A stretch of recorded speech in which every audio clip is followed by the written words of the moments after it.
Hello and welcome to the LAAGCast. It is October 18th, 2018, and my name is Max Williams. With me, as always, is my co-host, Sam Richards. How you doing, Sam? I'm doing well. How are you doing? I'm doing very well. I'm Excellent. very happy to be here right now. I'm in a high energy show today. You know what I mean? Of course. I'm ready. Yeah, that's the way to go. All right, so the first thing, I'm going to start off hot. Because I have some opinions about the ending of the PlayStation 4 Spider-Man game, which I did finish this week. Excellent. Some opinions. I like the sound of this. This game gets a little crazy at the end, because by the end, the city has totally turned against you. Not only are all of the criminals from the raft loose on the streets and taking shots at you randomly as you swing through the city, but also Silver Sable's Sable Defense Force is there, and by the end of the game, they've also turned against you and are taking shots at you, and have like semi-Iron Man suits, guys with jetpacks that fly around and try to take you out. Very high technology stuff. Nice. It's pretty fun. It gets real intense at the end.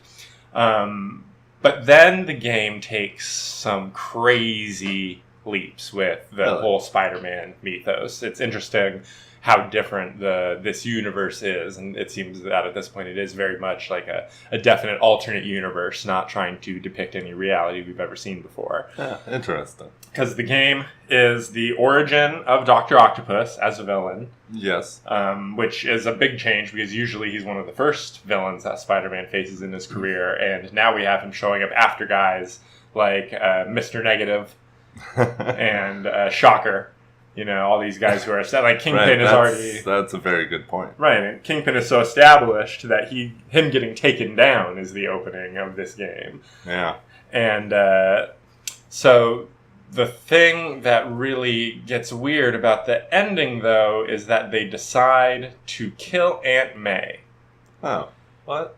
She comes down with the virus, the Devil's Breath virus, that's going to kill the city if you don't find the antidote. And you do find the antidote. And you get it back to Feast, but you have to choose to use your one sample to cure somebody right now, or to use it to synthesize an antidote for the whole city. Now, they don't give you the choice. It's just, there's a horrible story scene where you watch Peter have to decide not to save his aunt who's going to die if she doesn't get the serum right away. And they do a full. She asks him to take his mask off so she can talk to her nephew, and she's always known, and yeah, it's horribly, and then it's hard cut to Aunt May's funeral. Like, the city is saved, and Aunt May's funeral has happened, and the game ends on a real downer note. Yeah, it ends there? That's like the ending? Yeah, there's no more gameplay after that. You can continue to play afterwards. The city goes back to normal, and but you can still swing around and do side quests and any other collectible stuff you want to do. But the story mode does end. You can even get a little message. If you proceed past this point, you can no longer make any changes to anything before the story concludes. So, yeah, it's intense. And combine that with how absolutely tragic they make the downfall of Otto Octavius in this. Like, this is beyond Spider-Man 2 levels of crazy guilt and blaming and screaming at each other. And, oh, man, it's, like, awful. Peter, when you're doing the final battle, once you've whipped together the anti-Ock suit so that you have a chance against this guy, Ock, I believed in you. You were my hero. Like, there's so much voice acting happening during the final battle. It really gets you. That's pretty. Well, that part's pretty cool. And then the twist, though, the twist I wasn't expecting, is that it's a pretty cool twist, because you go to a little scene of Norman after the credits. And he goes into one of his secret labs that you discovered during the game, and you kind of fooled around in there and found some things, and got what you needed and left. But it reveals that a giant tank in the side of the room actually contains Harry Osborn, floating, suspended in some weird fluid, and he is definitely got the Venom symbiote in there, like, webbing him up. It's all holding him to all the walls. Like, at first I wasn't sure, because it just looked like he had all this black web sticking him to everything. Right. But then Norman puts his hand up to the glass, and a bunch of the goop, like, slams itself into the wall and moves and slithers away, and it's obvious symbiote tendrils. So they're making some serious changes to the mythos in this universe. And it's going to be weird if they have Venom start out as Harry? Yeah, that would be real weird. It would be real weird, real different. It would be real different. And then, like, just as a whatever twist in this game, they do have Miles get bitten by another random radioactive spider. And at the very end, he does reveal to Peter that he now has spider powers. Peter's helping him move in somewhere, and hey, Peter, I got to talk to you about something. And Peter's like, oh, yeah, what is it? He's like, oh, my body's going through some changes. And Peter's like, oh, yeah, no, that's puberty. Like, so when you poison on Miles is like, nah, let me just show you. And he hops up and crouches on the roof. Nice. And Peter just, like, jumps up and joins him up there immediately. And he's like, that's not that weird. And for a second, I was sitting there thinking, like, man, wouldn't it be funny if in that moment Miles suddenly thought, like, oh, you just always get, like, these powers when you grow up, and it's, like, a secret that's kept from all children. Like, the first person I revealed my abilities to also has the same abilities because, that's like, funny. A vacuum of comic book universe knowledge, right. When you live in a comic universe, you might think that. You might think, like, oh, how many people can do this? Right. There's so many, yeah. But a solid game. 9 out of 10. Probably will play again. They said they might be putting in a New Game Plus mode, which awesome. Like, when I finished the first time, I immediately went and looked for that. I wanted to play it at a higher difficulty. Cool. And I got all but 1 or 2 of the suits. I didn't get the boxer briefs one or the just a university t-shirt one. But honestly, Oh, yeah. You play anything this week? No, not really. No? No. Shall we move on to stuff we passively watched? Yeah. And did not interact with in any way? No, totally. All right, so let's start with Always Sunny, huh?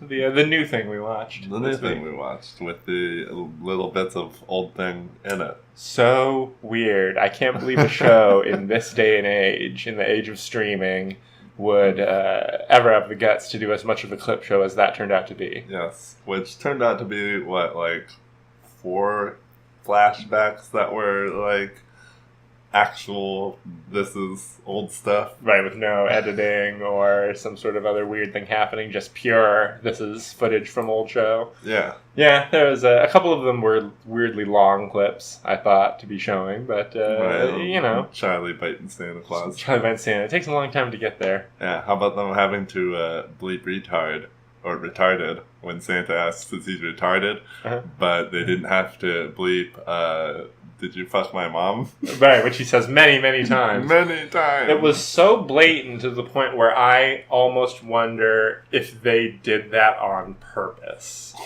Not just as a network. It's not the network. It's not we're going to get in trouble for this way.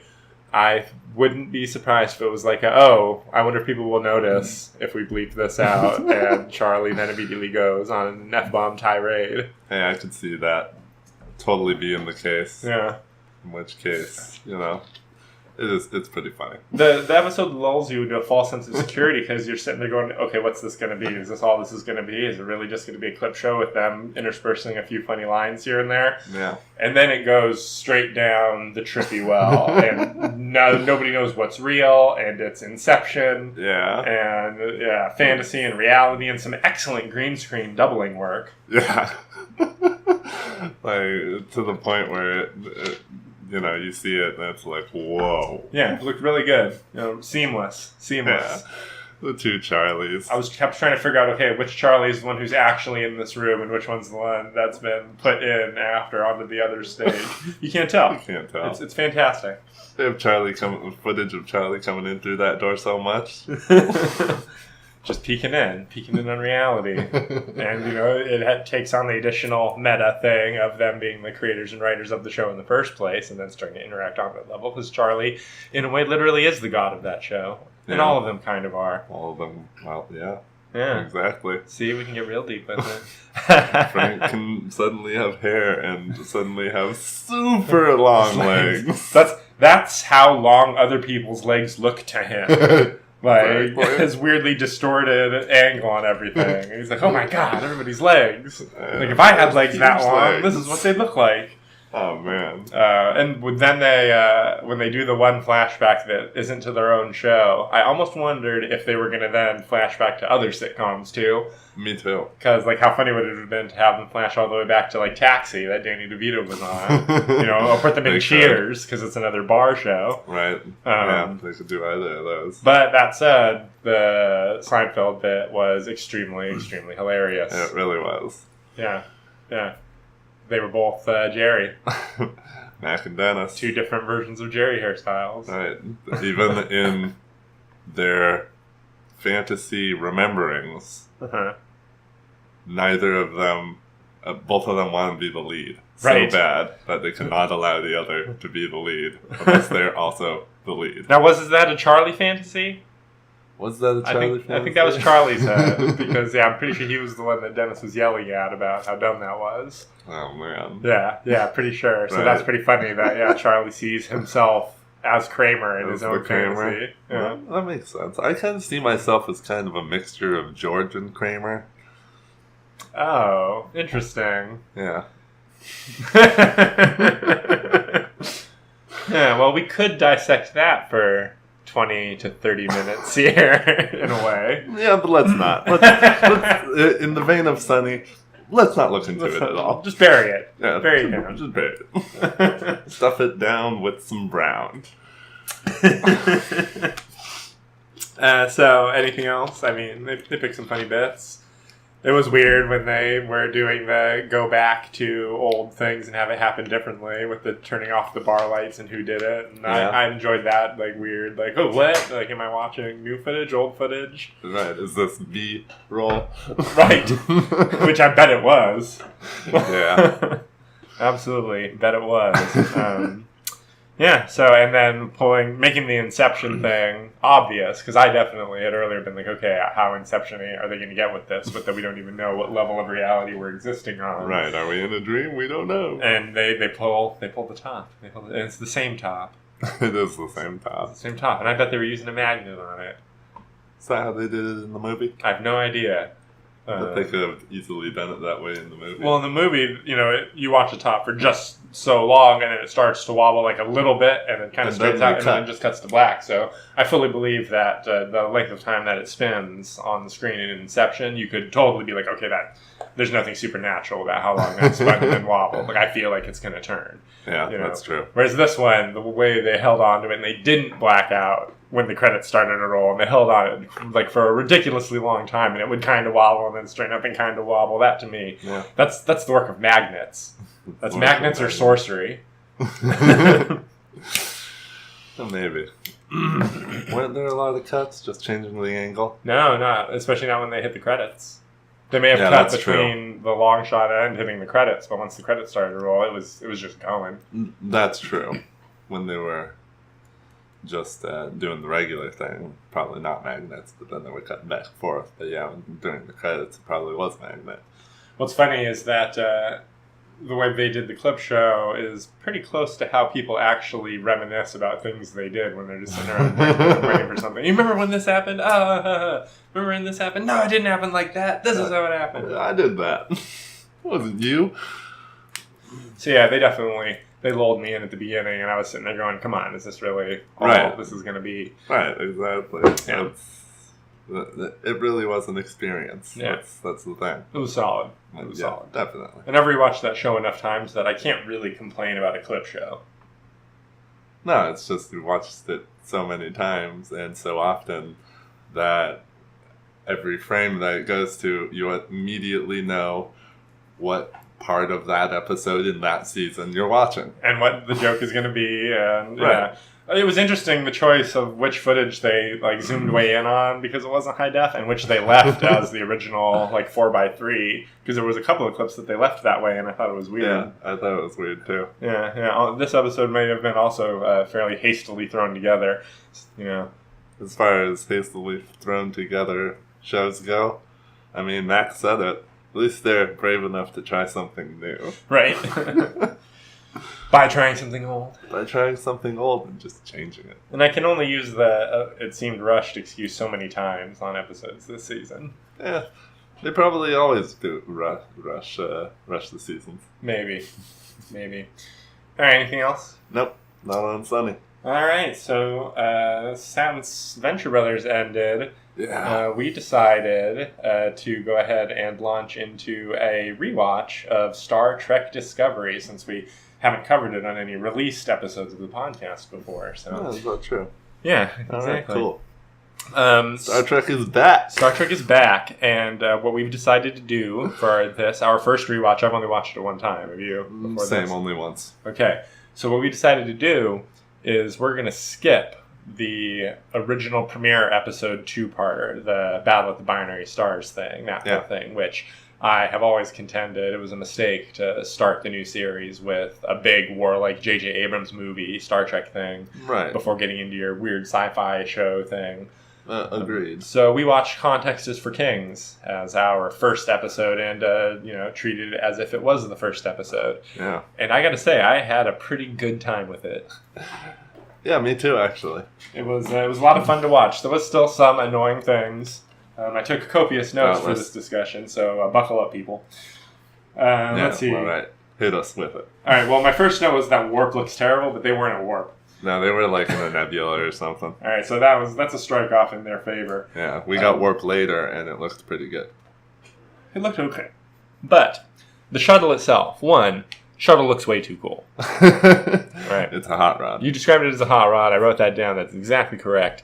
But the other thing is that, if I'm correct, none of the shuttles we ever saw in the original series were warp capable. It wasn't until Next Gen that we ever saw a warp capable shuttle, and even that wasn't at first. Oh, I totally believe that. So I can understand the aesthetic change of like having things look cool and futuristic compared to the previous technology that we've seen.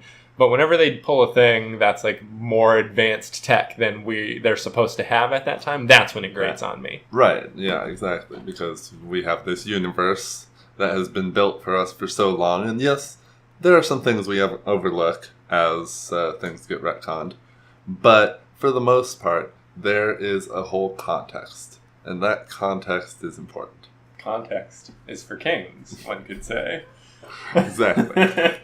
All right, what else did I write down here? So Landry is like the first character on Disco that we meet, and that's one thing about this episode, is that since we're treating it as the first episode, you get to run through. It does a good job of introducing all of the main crew of the Discovery, pretty much. Yeah.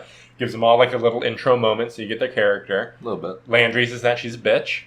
Yeah. She's real stern. She hates criminals, and she's totally willing to let a bar fight break out so that some criminals can get punched and get thrown in the brig, I guess. This is true. Like, I don't understand, because her security officer at that table is about to stand up to stop the fight from breaking out, and she, like, puts her arm out and puts him back down in his chair, and is like, no, let them fight. Right, no, she's clearly evil, or she wants Burnham to die for starting the war.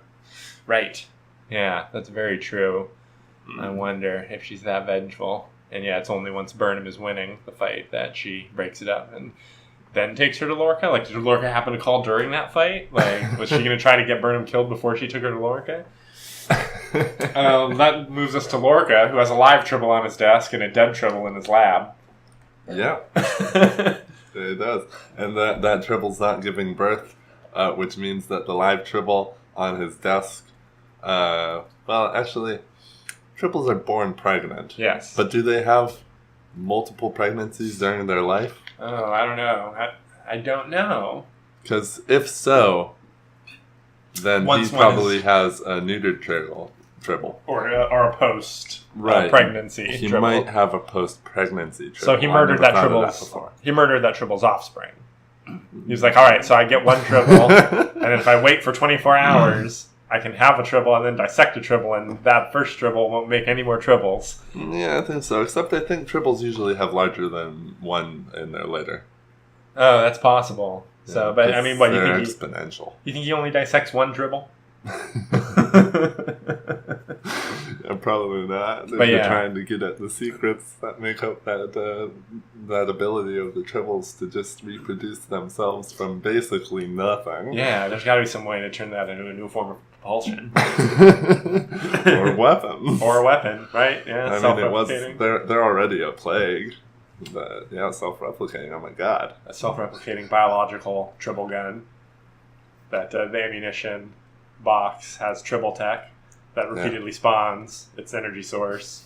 Oh my god. Pray the Borg never get their hands on a tribble. Oh man, Borg tribble. I don't know if that's been done. I feel like if I Google it, there will be something, but man, that's interesting. God, the Borg, we can just make so many. Right. They will add your biological distinctiveness to their own. Oh man, yeah, that would be... Oh no, I can't even imagine this. This is a very Halloween-themed road going down. Back to Lorca, though. He's got fortune cookies on his table, which is the most annoying affectation I can imagine. It really is. They never open them. Like, or is he opening it and eating it, but there's no fortune inside? Does he ever eat one? I feel like one of the first things he does is eat one. Like, he grabs one, and he, like, offers her one, and then he, like, turns around and he's like, my eyes. I have to stand in the dark room and look cool because of an injury. And they don't have replicators, right? They must. Didn't the original Enterprise have, like, protein dispenser? It wasn't, like, full replicator, but... Right, I think it did, you're right. Yeah, I believe so. I don't think they've got a chef on the Discovery. And if they did have a chef on the Discovery, would you trust him? Yeah, definitely not. Not with all those covert operations going on. Yeah, which is another interesting thing that happens in this episode, is that we see operatives in black with black badges. Yeah. It never comes up again throughout the series, if I can remember correctly. I don't think so. Nor does the fact that the Discovery itself can hold something like 83 separate covert science operations. I feel like it was some over 100 number. It was some 100. crazy number of distinct science. Like, it is a sciencey science vessel with some ample nacelles. Yeah. Scotty would say. That ship's nacelles are freaking... They're like 3 times as long as... Like, it's crazy how long the ship's nacelles are. And they almost shoot it to hide them. Almost. Like, there's only like 1 or 2 scenes where you can really get the length of these crazy-ass things. Usually when we're looking at the sister ship. Right, exactly. We get a much better view when we're looking at the Glen than at the Discovery. Yeah, the Discovery's all close up. Let's see. What else did I write down here? Saru. That's an interesting character. He just walks down the hall eating a bowl full of blueberries. Yeah, for some reason he must like blueberries. That's pretty cool. And it's not even going to be like, we picked up some fresh blueberries on this planet. Try some. It's just like, yeah, these replicator ones are okay. Right, you did mention that they were replicated. Yeah, exactly. So that answers that. That does answer my question. Let's see. Saru, and Saru drops the absolute most savage line of the episode when he's talking to Burnham, and he says, like, well, I take my job very seriously, and you can trust that I will do a much better job perfecting my captain than you did yours. Yeah. It's like, boom! Boom, Yeah, really. savage Saru. Exactly. And knowing what we do about the episode so far of Venom, and I totally forgot where my train of thought was going right there. Just that when we're looking at it from the point of view of Burnham, if this is the first episode, we know she did something bad, we know she's a mutineer, we don't know the specific details. Yeah. We do find, like, this episode essentially reveals... And she let her captain die. She let her captain die. Saru was on that ship, but she was the commanding officer. Yeah. Yeah. It almost seems like it's more heavy finding it out this way than watching the two-parter at the beginning. Absolutely. Yeah, and this episode feels much more Star Trek-y than the two-parter, which is such a J.J. Abrams movie. Yeah. Let's see. And the only other characters really to talk about would be Stamets. Stamets is awesome. Stamets is pretty much the best character. He agrees with us. He's like, this isn't Star Trek. this isn't Star Trek, and Lorca's a warmonger. Yeah. That's true. I'm just a scientist. I don't want to be here. I want to do my science at home. Yeah, he's fantastic. He's the absolute best character. Yeah. 100%. Let's see. He mentions that is it his uncle or his grandfather's in a Beatles cover band, which is interesting to find out that there are still Beatles cover bands in the 23rd century, 24th century, 23rd or 4th. I was afraid this is a prequel too. What else is funny to talk about? Oh, Tilly. I read today that I guess the actress did improv some of Tilly's more ranty scenes. Huh. Interesting. Which I can kind of see, like, how that would be better to let the actress just do than to try to write out specifically. Yeah. That's true. Tilly's an interesting character. Yeah. She's fine. She's definitely. It's almost like she's designed to be annoying at first. Yeah. So you can't. That's her whole thing. That's her whole thing, and that's why she has to reach out to a criminal. Right, exactly. She has to be the only friend, and they had to come up with a reason for her to kind of be an outcast too. But it kind of like doesn't really endue you to Burnham if like the whole way we're relating to this character is like, yeah, annoying, huh? Yeah, that's true. The bitch lied about seating arrangements. yeah, Burnham is kind of mean to Tilly. She has a little bit, yeah. Just in her own passiveness. Yeah, she acts the most Vulcan to her. Yeah, that's true. Yeah. That's interesting, though. Alright, so what else is funny? It's way too easy to break into the mushroom lab. You can just grab some drool off of somebody who works there. Yeah. So there's that. The absolute terrifying body horror of what takes place when they get to the Glen. Yeah. What's with all the body horror? And there's twisted and all these. They love to have the ribs sticking out of things. And meat. Just indistinct. Sometimes there's a face melted meat. Yeah, it's really terrifying. They really went all out for it with the effects here. Yeah, there's some horror. I really appreciate the practical effects-ness of it, even though I don't love the heavy horror aspect in the first episode of a Star Trek series. Yeah. Because that is dark. But it looks really good. Everything about it looks really good. And the costumes, uniforms, look awesome too. Yeah, so you've really come around on the uniforms? I've come around on the uniforms. I'm not so thrilled with the gold and the silver and how on some of the ones that have the color going over the shoulder, it goes from the armored dot pattern going down the chest to going to stripes over the shoulders. I'm not thrilled about any of that. Too busy? Yeah, exactly. You're going from circles to lines. It's messy. Right. But as far as the blue whatever fabric goes that they're using, it looks good on the screen. People they all look good in it. Yeah. And that's not always true with Star Trek uniforms. It doesn't always look good on everyone. Very much so. Yeah. Yeah, sometimes just little variations of the uniforms can have a big effect. Like in that one episode of DS9 where Sisko's gray part of his gray uniform is like way too big and his communicator's on the gray part. And it just makes him look fat.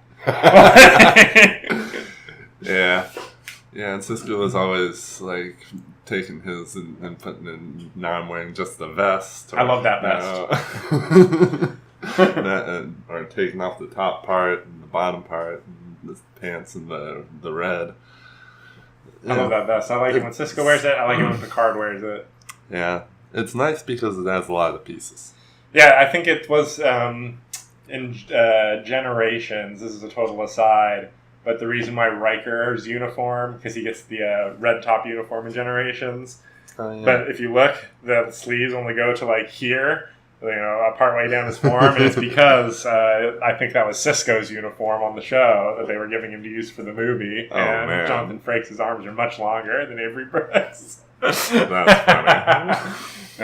Some of those things are way more budget than you think, man. Oh yeah, for sure. I'm always seeing like, they got this alien's bridge from this episode of this episode, Deep Space Nine for Voyager. Yeah, or like, there's the battle bridge again, redressed as something else. Right.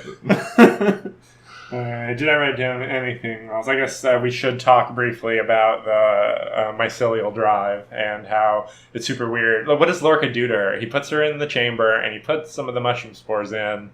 And all of a sudden, it becomes a holodeck. Because I don't think... We're not supposed to believe that she's actually going to those places, right? That is what makes it funny. It's just her seeing it from in there for reasons. Seeing what? Like, what are we... Is the mycelial drive, like, they can use it to look at places, but they can't get there yet? Is that what we're supposed to... The mycelial drive, and I'm just going to make it up right now because this is how I would explain it, works because the mycelial drive is like a big network that, basically passes information from and all over the galaxy.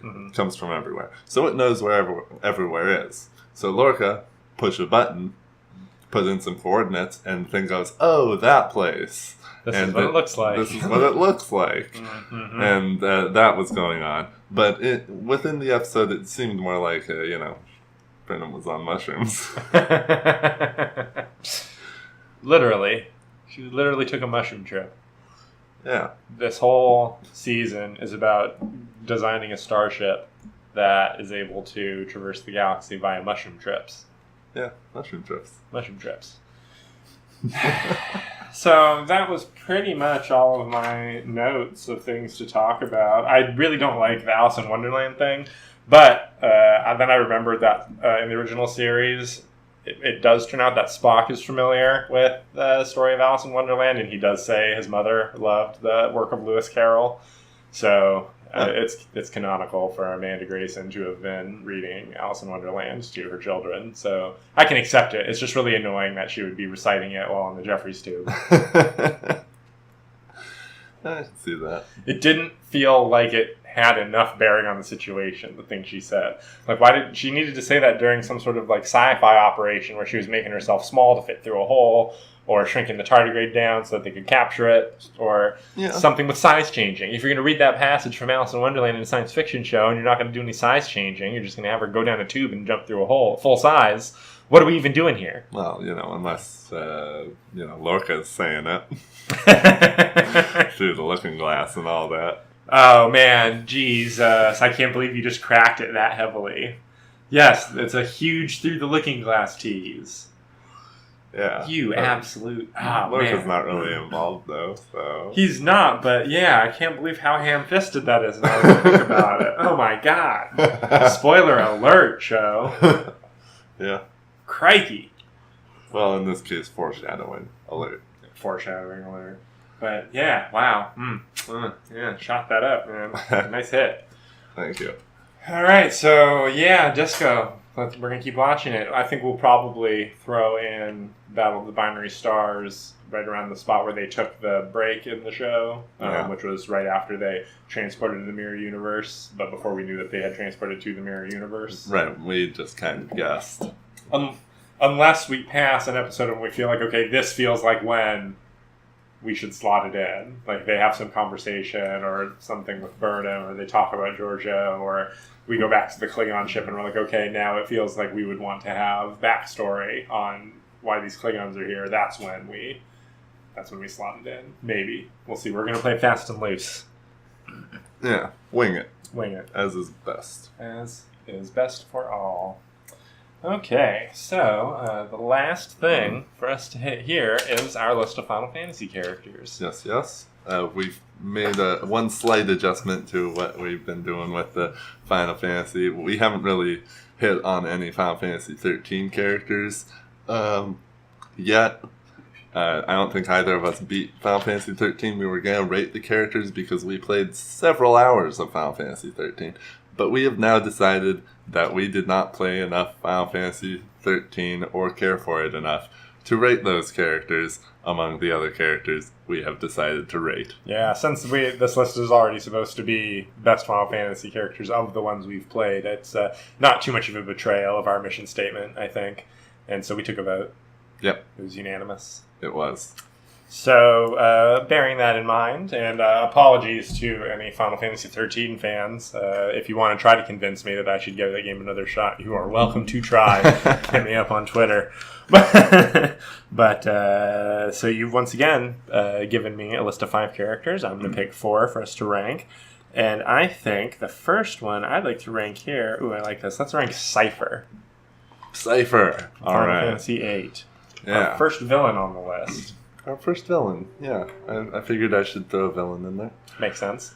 Yeah, and as far as villains go, Cypher's a pretty interesting one. I want to start with the look, because does any Final Fantasy have a better opening CG movie than 8? No, not even close. The music, the animation, the character designs, the whole setup of the duel. Oh, yeah.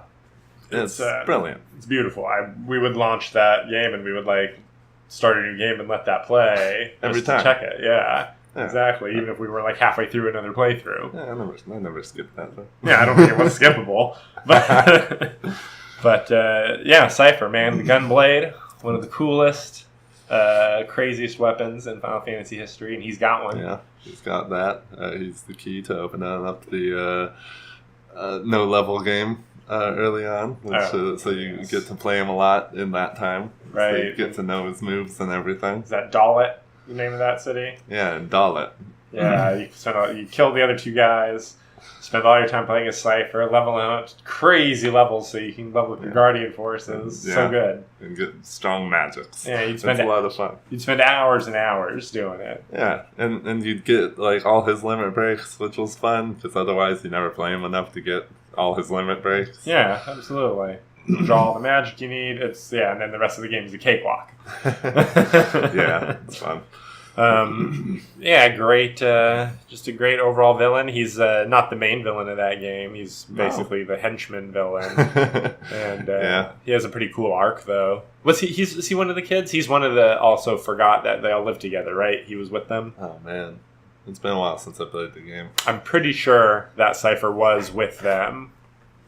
Pretty sure I remembered little Cypher running around in those scenes, but I might be. No, I think you're right. Because him and Squall had like already a little bit of a contentious relationship then. Yeah, exactly. Yeah, which and it also ties again the same way with the Irvine thing, with why he would fall so easily in with the sorceress. True. Yeah, can't deny that. So yeah, good character. I mean, he was a punk at school.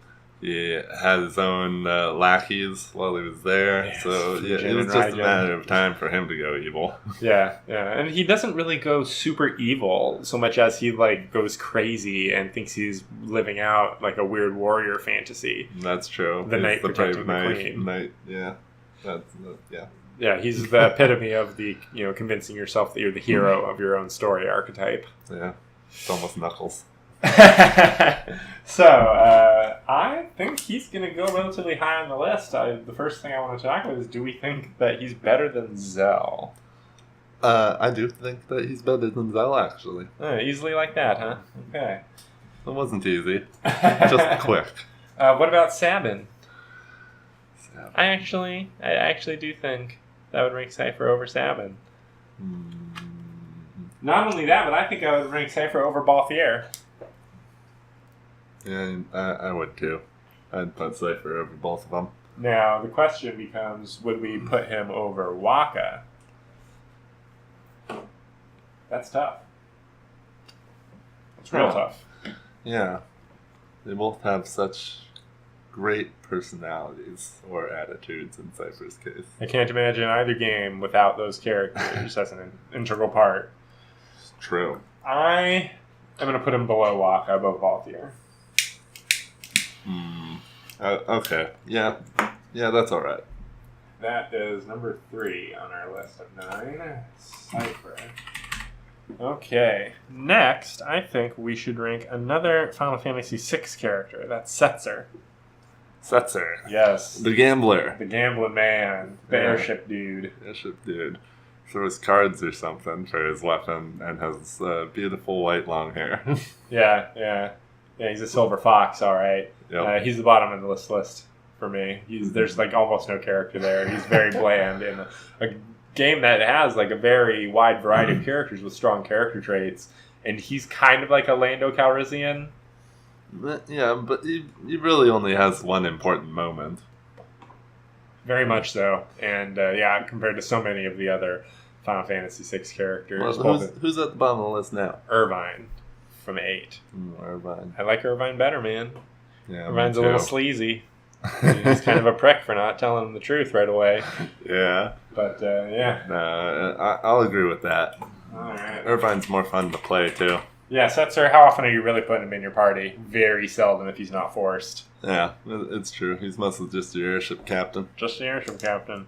All right, next on this list, let's talk about probably another bottom shooter, honestly. That's Amarant from Final Fantasy IX. I like Amarant. He's okay. Not much to him. Nah, he's kind of a thug. He comes in really late. What is he? Is he a bounty hunter? What's his deal? I think he's a bounty hunter. And he just loses to you and then joins you because of honor or something? What's his bit? Yeah, he does fight you like at least once and then you beat him. And then he's just with your party for the rest of the game. Yeah, and his special ability is crap. What is it? He's got throw? Yeah, he's the throw guy. And throw is just the worst ability. If we were ranking abilities in Final Fantasy games, throw is the bottom shooter by itself. Well, I mean... The only good throw character is the Shadow. ninja. Yeah. That's what I was going to say. Shadow does it way better is the thing. That's sad because Amarant looks really cool. I always liked his look as being like the full mop of hair and being like huge and like hunched forward all the time. He looks like a Super Saiyan 3. That's interesting. Yeah, he does. With the coloration of a Super Saiyan 4. I hate the coloration of the Super Saiyan 4. The original Super Saiyan 4. Monkey body. Alright, I think I do like him more than Setzer. Alright, yeah, me too. But not more than Irvine. No, not more than Irvine. Amaron, number 10 out of 11. Okay, so last on this list, let's rank Sid Highwind from Final Fantasy VII. The best Sid. Yeah. Well, I think only one other game do you get Sid in your party, and that's like Final Fantasy V or something. Oh, yeah, you're probably right. I can't think of another one where Sid is actually a party member. Yeah. So I guess that's kind of the best Sid by default. Yeah. Yeah. Do we rank the other Sids? Probably not. Alright, just checking. I mean, I don't know. Some of them are funny enough characters, like the Sid from the Final Fantasy IX who gets turned into a little blob thing. Uncle Sid. Yeah. Regent Sid. Yeah, he's funny. But Sid Highwind, he basically gets his sad story right from the moment you get him. And from that point on, after that, he's just swearing. Oh, yeah, that's right. He's got such a foul mouth. He's got a real foul mouth. After Barrett, actually, Barrett starts out with a foul mouth, but later on, not so much. Barrett just swears when he's mad. Sid is just like, he's one of those casual old man swearing guys who just does not have any filter anymore. Yeah, exactly. He doesn't give a shit. And it's hilarious. And he's very mad science-y about his airship design. Well, with good reason. He makes excellent airships with excellent theme songs. He's, that song's great, man. Yeah, if we're going on, If we were rating songs. That's a very high one. Yeah, he's fun to play. He's good to have in your party. He's got good limit breaks. He's your dragoon. He's you don't get a dragoon like him. Yeah, that's true. And then the spiky hair and goggles look is just, it's timeless. Yeah. One of the best designs. Yeah, he's going to go pretty high up there. He's a lot of fun. I would think that the guy we want to rank him against is Balthier. I actually like him more than Balthier. Do you like him more than Cypher? No, I don't like him more than Cypher. I can agree with that. Alright, so that's going to be Sid Highwind, Final Fantasy VII. Coming in at number 12. Number 4 out of 12. Right, 4 out of 12. Our 12th rank. So, as always, you take the paper back with one name still on it. It will be on the next list. I like that. And I guess it's time for us to take a little break. What do you say? Sounds good. We'll be back.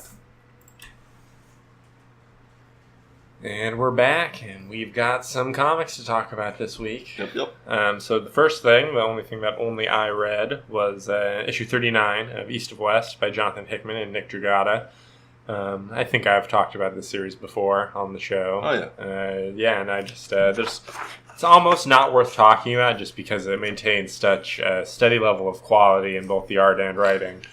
And, I mean, it's one of those ones where if you haven't been reading the previous 38 issues, it's like the plot just sounds like complete nonsense with all this end of the world plus crazy political intrigue happening. But I guess all I really want to say about it is that it's a great book that everyone should read. Well, it certainly looks good. Solid 9 out of 10. I would give East of West in general and pretty much every issue. And, lots of cool, interesting things happening. Like here we see one of the robotic cyborg things known as the Psalms showing up as they have all been reactivated to fight death and his son Babylon, the beast of the apocalypse. And Yeah, Death. I think it's like 99 of them or so, but Death ain't gonna have any trouble. He's he Death. Right. And he Makes Death sense. as Clint Eastwood, and that's the best Death.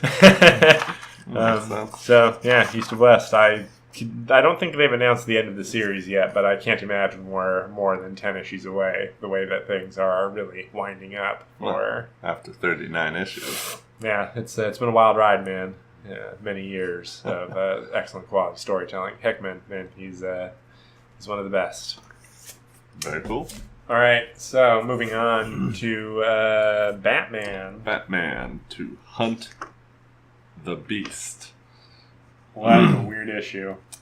Yeah, this really was a weird issue. It starts off with the what's the name of the assassin guy? Oh, KG Beast. KG Beast. His dad telling him a story when he was a kid, a bedtime story, I guess, a children's fable, a fairy tale. A really violent and dark Russian fable. Right. It starts out, first thing, it's just some happy animals, and, they get lost in a hole. And then we get what's going on with Batman, since he tracked down KG Beast in the middle of nowhere, cold hell. Yeah, the weird, super distant cabin his father was living in for whatever reason. Yeah. And they get into a pretty brutal fight in this issue. Both of them trading blows, bloodying each other up. And every other page or so, we get a little bit more of the fairy tale of the animals who get stuck in the pit, and then they all agree on who's going to get eaten one after another, until the fox tricks the pig into eating itself and dying, so that the fox could then eat the dead pig. And then Batman beats KG Beast, breaks his neck, and I shoot him in the face with a grappling gun. It's pretty brutal. Yeah, he shoots him in the face with the grappling gun and breaks his neck. And KG Beast, he asks Batman for help, and Batman basically just says, "Fuck you. I don't give a shit about what you can tell me about who hired you to kill Robin. I'm the world's greatest detective. I'll figure it out. I got a long walk ahead of me, and I'm pretty beaten up myself." And then we find out that Bruce Wayne also liked to get told that fairy tale about the murdering and feasting animals in the pit. Yeah, it's weird. I don't know why Tom King was trying to draw this parallel. It's a weird thing. I think it might have landed better if we got the reveal that little Bruce liked this fairy tale before the end of Batman's battle with KG Beast, because then it can be like, oh, they both read the same fairy tale when they were a kid, and now they're fighting as adults, which, it doesn't make much more sense, but it might have been more interesting. It might have been more interesting, but man, yeah, it was a cool looking fight. Tony Daniel's art is okay. But it wasn't compelling. And I gotta say, I just read the original storyline where the KG Beast came to Gotham and Batman fought him, and dude should not be mad at Batman. Like, his father should be ashamed of him, because he did not need to cut his arm off to escape from Batman. No. Like, his arm had one loop of Batline wrapped around it, and he was stuck there, and he could have easily aimed above or below his arm to sever the line, and instead he chose to leave most of his arm behind, and it's, so funny. That, he should not be mad at Batman. That is 100% his own bad. Like, he did not think that one through at all. He's a crazy person. So what would you give Batman 57? I'd give it a 5. A solid 5. It was okay to read. It didn't take very long, was one of its qualities. It was mostly just a lot of action. Yeah, all the dialogue panels. was the fairy tale. Yeah, all the dialogue was the fairy tale. Batman's just giving some oofs and grunts as they're fighting and and whatnot. I enjoyed the fight. Yeah. But that's it. I enjoyed the art that made the fight happen. Yeah. I'd have to give this one a 4. Not quite a recommend. All right. Yeah. All right. Moving on to a Marvel event that has just started. It is Spider-Geddon by Christos Gage. And this was an interesting comic. Peter ain't in it. Miles Morales is the main character. Yeah. And first we see him fighting with like a gang of knockoff Vulture types. Yeah. And then he meets the Spider-Verse, Spider Heroes, Web Warriors, whatever they call themselves. A bunch of the alternate Spider-Man, including Spider-Woman, Spider-UK, Spider-Gwen, Spider-Ham, Spider-Punk, Spider-Man Noir, and some Octavia Otto, some other alternate Dr. Octopus. They come through. Yeah. It's all right. Spider-UK is a cool character. But much more interesting are the pages starring the new character, Superior Octopus, the current incarnation of Otto Octavius in the Marvel Universe. I see the current one, really. Yeah, that's Otto. He moved himself to a clone body during a previous event, and now he has some other secret identity when he's in his human form as a scientist at some lab. Okay. He's got his own title right now. That I got to be honest, this little bit of him in this issue kind of made me curious to pick up his book because it's kind of an interesting. I mean, I did enjoy Superior Spider-Man when he was in Peter's body and kind of basically doing the same shtick. It does seem pretty interesting. But the plot of this is that every time there's some sort of multi-dimensional Spider-Man crossover, it's always about the Inheritors, the vampire-type guys who show up to drain spider people from every reality. Right. And, it's all right. You know, it's the start of an event. The baddies show up. It's Otto's fault because of his clone bodies. And Spider-UK and Spider-Man Noir get wharfed. It seems like they get morphed real fast. Yeah, since Spider-UK is like a real... Like, he doesn't have Spider-Man powers. That dude has Captain Britain's powers. He's super, like, A-level mutant type, power. So cool. That was a definite warping here for sure. Wow. That's first issue Spider-Geddon. What do you think? Should we continue with this event? Would you be not too interested? I'm on the fence. On the fence? What rating would you give this issue? I'd probably give it a 6. Yeah, I think that's about right. I'd probably give it a 6. Yeah. I think it's worth a read. I'll probably pick up issue 2. We'll see how heavy the week is, the week that the next issue comes out. All right. Yeah, so next we have the newest issue of Justice League. This one has an excellent cover. I think this is my favorite of these types of covers yet. Yeah, these cool semi-holographic chromium covers that DC is doing continue to be excellent. Yeah, exactly. I should mention that it's written by Scott Snyder. Yes. And art by Francis Manapul. Yep. Yeah, and it looks fantastic. It really does. Yeah. I enjoyed the art in this one from start to finish. I've never seen Firestorm in a comic. Oh, really? Since I learned about him from the CW shows. From the CW shows, where he was one of my preferred characters. Mostly because half of him, Stein, is a great actor. Right. Yeah. Firestorm's cool. Yeah, but he and being led by. Aquaman. Right. Yeah, so Aquaman's getting a big event leading up to his movie in a couple of months. Yeah, and Wonder Woman. It's mostly starring them in this comic as they go and look for the Graveyard of Gods, which is hidden in a derelict ship somewhere. And that's a pretty cool thing that happens in this one. Yeah, Batman, once again, is mostly being used as the comedy relief for some reason. It's true. While he's in his full-body chair cast thing. Yeah, I don't know how I feel about Jarro. Did Batman really come up with that cutesy name? Yeah, that's the one thing. I like everything about Jarro except the fact that Batman probably wouldn't name that cute thing such a cute name. Yeah, that feels like the Flash, the way that he's been written as like such a doofus. Yeah, but I like Jarro. I thought it was funny. They run into, back to Aquaman. Right.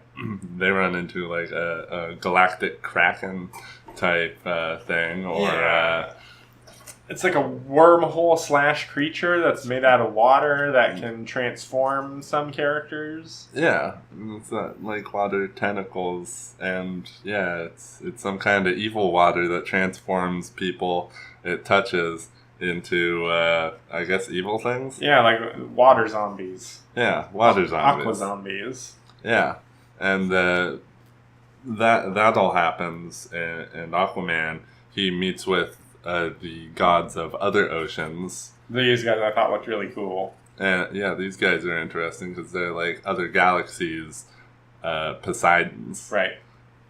But then they tell him that they're the invading forces, and the entire Earth gets flooded by this evil water. Yeah.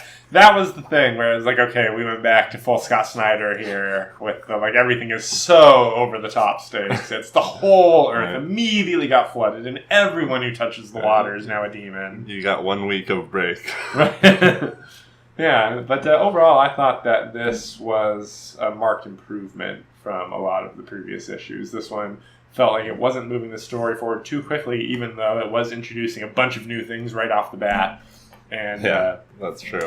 I don't know how much this plot is going to directly continue in Justice League, or if we're going to have to actually buy the Drowned Earth crossover, but I think I'm probably interested enough to at least check out issue 1 of that. I'd check it out as well. What would you rank this issue? I'd give this one a 7. 7's right. I think it's pretty above average. Yeah.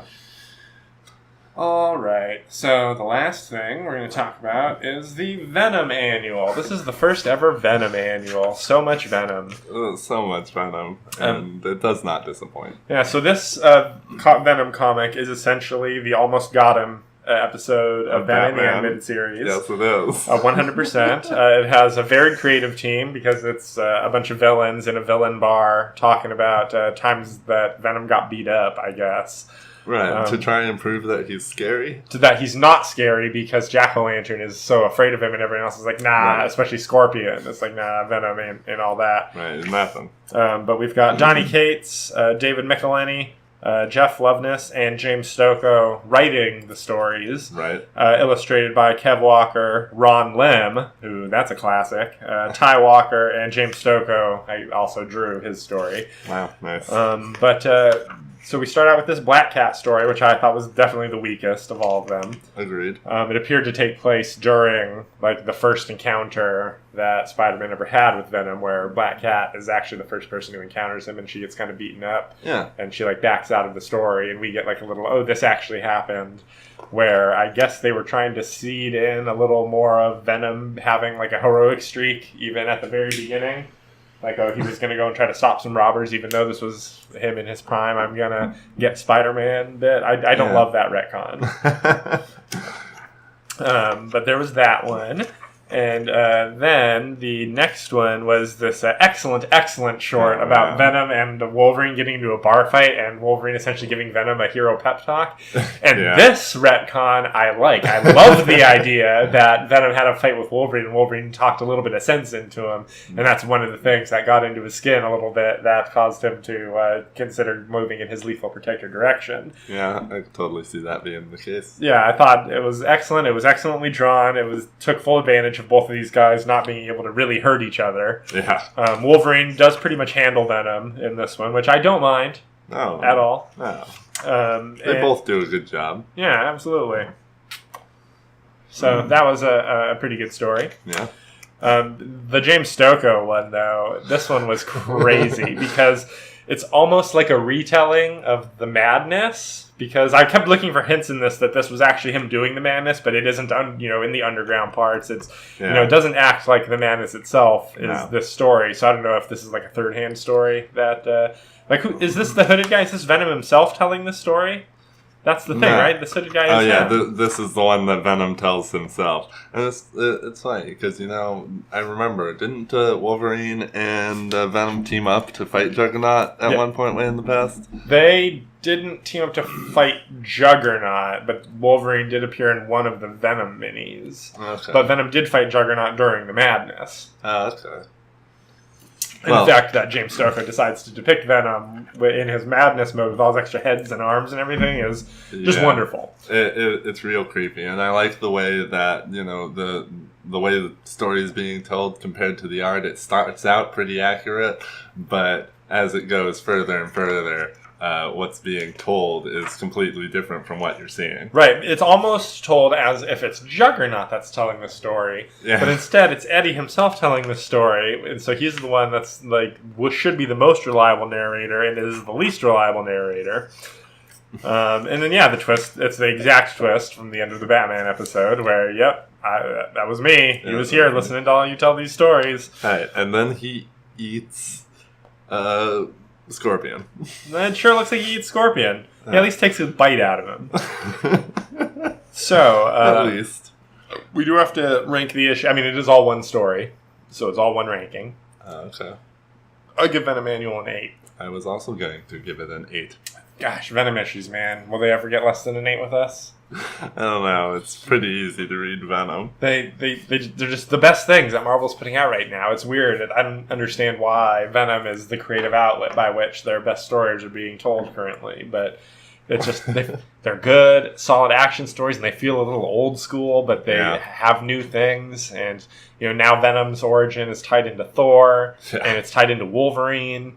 And it's the character just expanding in the way. It's wonderful. It's wonderful to behold. It's the second coming of Venom. And this is if you went to see the Venom movie in the last couple of weeks, you could walk into a comic shop, see this issue with a big old #1 on it, and grab it off the shelf, and that's a solid Venom comic for somebody. Man, Marvel's knocking it out of the park as far as having quality material on the shelf. Yeah, really.